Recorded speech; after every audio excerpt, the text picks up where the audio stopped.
Hey this is Palak Sharma from PDS city sector. आज हम इस वीडियो में कवर करेंगे सिर्फ प्रोसीजर।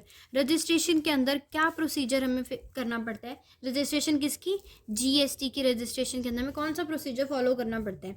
सबसे फर्स्ट पॉइंट है एप्लीकेशन फॉर रजिस्ट्रेशन। रजिस्ट्रेशन करने के लिए हमें एक एप्लीकेशन फॉर्म भरना पड़ता है।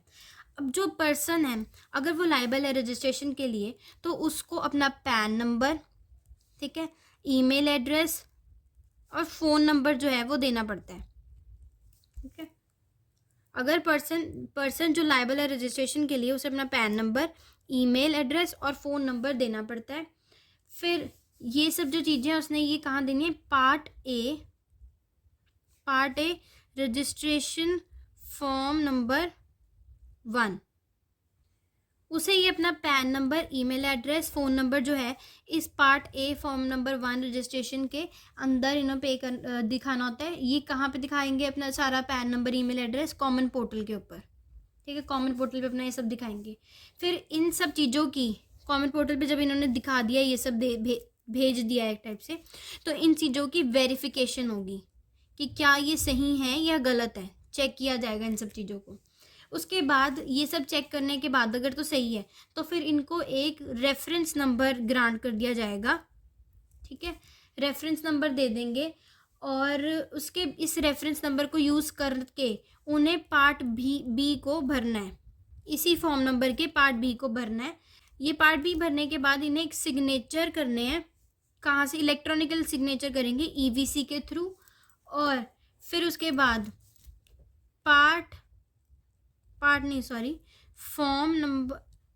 फॉर्म रजिस्ट्रेशन 2 फिल करना है इन्हें।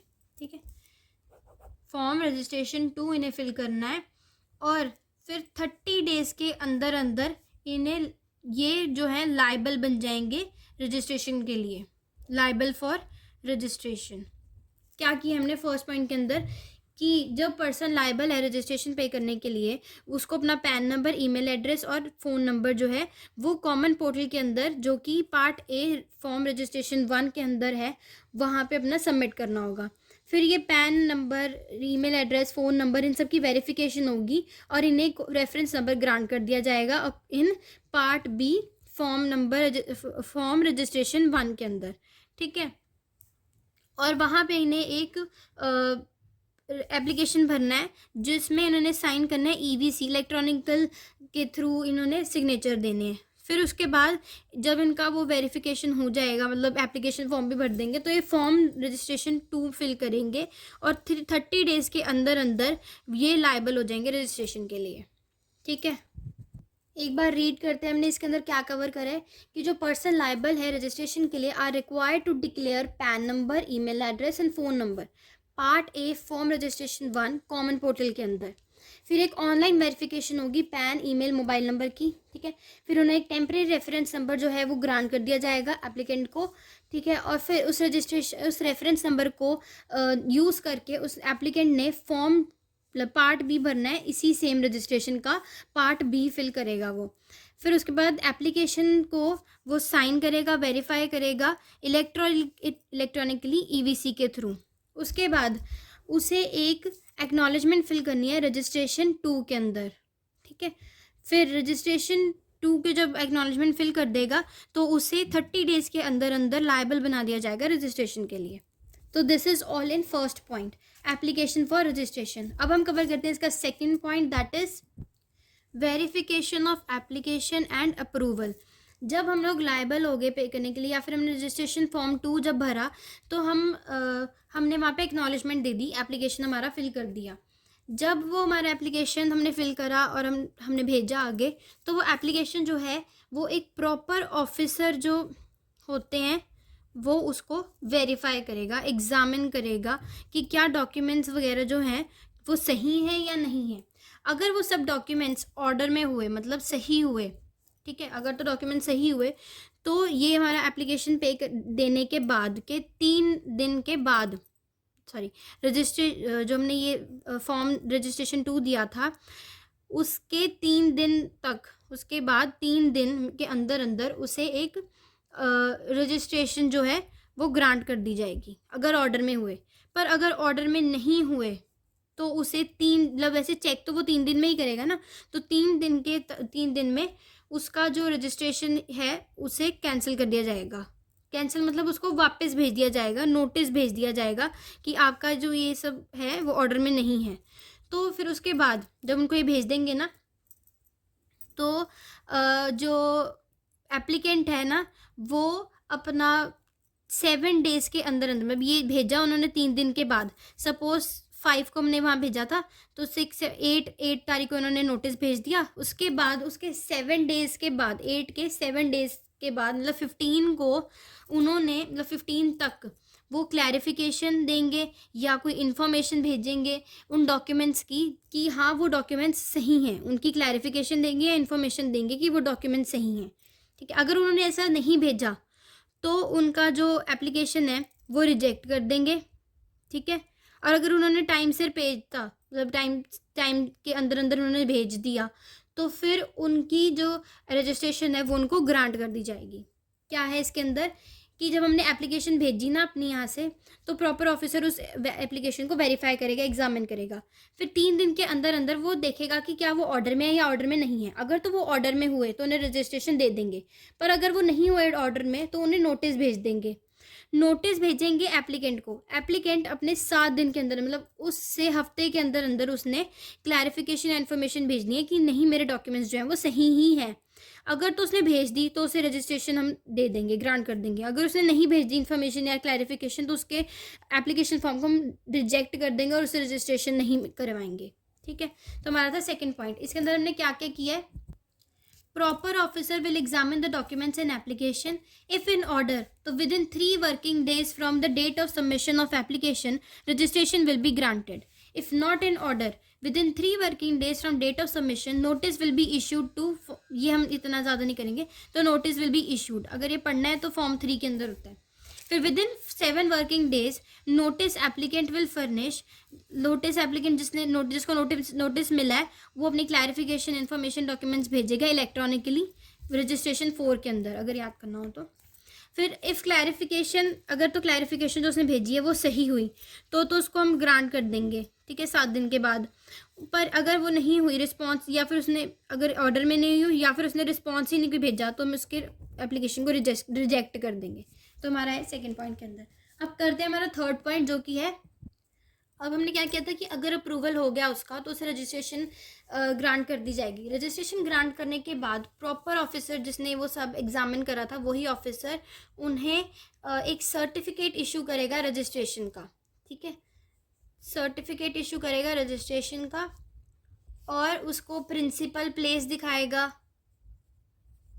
साथ ही साथ एडिशनल प्लेसेस भी दिखाएगा, उनके बिजनेस से रिलेटेड एडिशनल प्लेसेस दिखाएगा और प्रिंसिपल प्लेसेस दिखाएगा। और सर्टिफिकेट जो ये इनको मिल रहा है ये कॉमन पोर्टल के ऊपर ही होगा, www.gst.gov.in के ऊपर ही मिलेगा रजिस्ट्रेशन सर्टिफिकेट। ठीक है, फिर उनको एक यूनिक आइडेंटिफिकेशन नंबर दिया जाएगा, मतलब GSTIN, जो कि हमने किया था कि 15 डिजिट्स का होता है। आगे हम इसी को थोड़ा बहुत एक्सप्लेन कर देंगे इसके अंदर, जो हमने पहले किया था ना वही सब इसमें आएगा कि 15 डिजिट्स का होता है। फर्स्ट 2 डिजिट्स जो होते हैं वो स्टेट और यूटी के कोड होते हैं और नेक्स्ट 10 होते हैं हमारे पैन नंबर, आगे के 2 होते हैं हमारे एंटिटी कोड और लास्ट वाला होता है चेकसम नंबर। ये जितने भी सर्टिफिकेट्स होंगे इन सबको डिजिटली साइन करेगा प्रॉपर ऑफिसर, डिजिटली साइन करेगा प्रॉपर ऑफिसर। और सर्टिफिकेट जो है ये अपना जो सर्टिफिकेट उसको मिला है ये उसको प्रोमिनेंट प्लेस पे रखना है, जहाँ पे मतलब सबको दिखे कि हाँ ये उसको सर्टिफिकेट ग्रांट हो रखा है। तो हमने थर्ड पॉइंट में क्या किया कि issue of GST registration number, proper officer ने अप्रूवल जब दे दिया तो उसे सर्टिफिकेट देगा, जो वो सर्टिफिकेट जो है वो कॉमन पोर्टल के ऊपर लिखा जाएगा।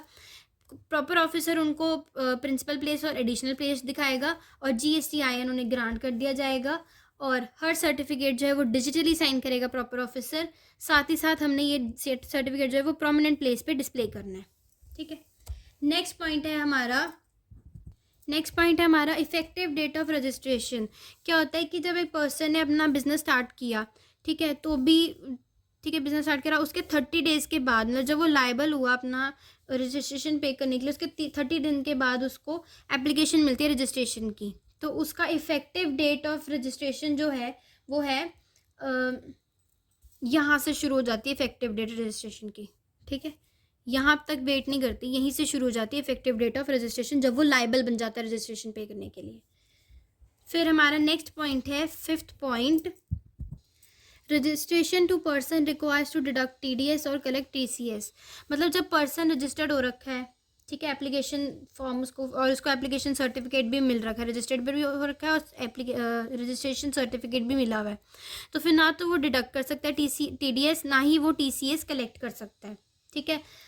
अब जो प्रॉपर ऑफिसर है वो अगर ऐसा उसने किया तो फिर उसका जो रजिस्ट्रेशन है वो कैंसिल कर देगा, ठीक है। इस पॉइंट के अंदर क्या है, person has application for registration in form, ये सब रजिस्ट्रेशन सर्टिफिकेट भी इसको मिला हुआ है फॉर्म 6 में, तो such person no longer is liable to deduct TDS और collect TCS। Proper officer cancel registration and communication cancellation in form 8। तो ये फॉर्म अगर नहीं याद करें तो हम इसको नॉर्मली, जैसे मैंने बताया कि उस पर्सन के पास एप्लीकेशन ऑफ रजिस्ट्रेशन है, रजिस्ट्रेशन सर्टिफिकेट है, तो वो पर्सन जो है वो लाइबल नहीं है डिडक्ट करने का TDS या कलेक्ट TCS। तो प्रॉपर ऑफिसर जो है अगर उसने ऐसा किया तो कैंसिल कर देगा रजिस्ट्रेशन, और उसको कैंसिलेशन जो है वो उसको बता देगा कि मैंने आपका रजिस्ट्रेशन कैंसिल कर दिया है। तो ये हमारा 5th पॉइंट है। नेक्स्ट पॉइंट है हमारा registration to non resident taxable person. NRTP की रजिस्ट्रेशन के लिए हमें क्या क्या चाहिए होगा,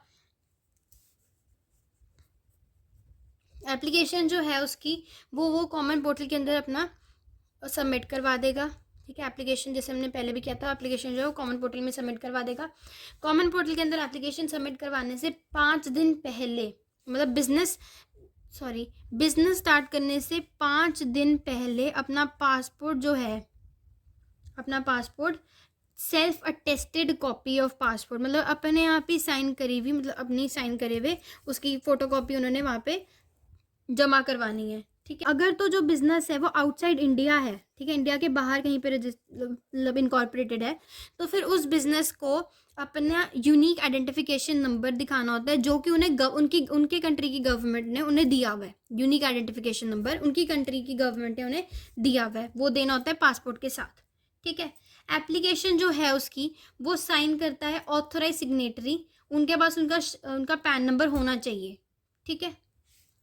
तो इसमें हमने क्या करा है कि एप्लीकेशन जो है, जो हमने फॉर्म जो भी है कॉमन पोर्टल के अंदर हमें दिखानी है, फिर self attested copy of passport उन्हें देना है 5 दिन पहले कमेंसमेंट ऑफ बिजनेस के।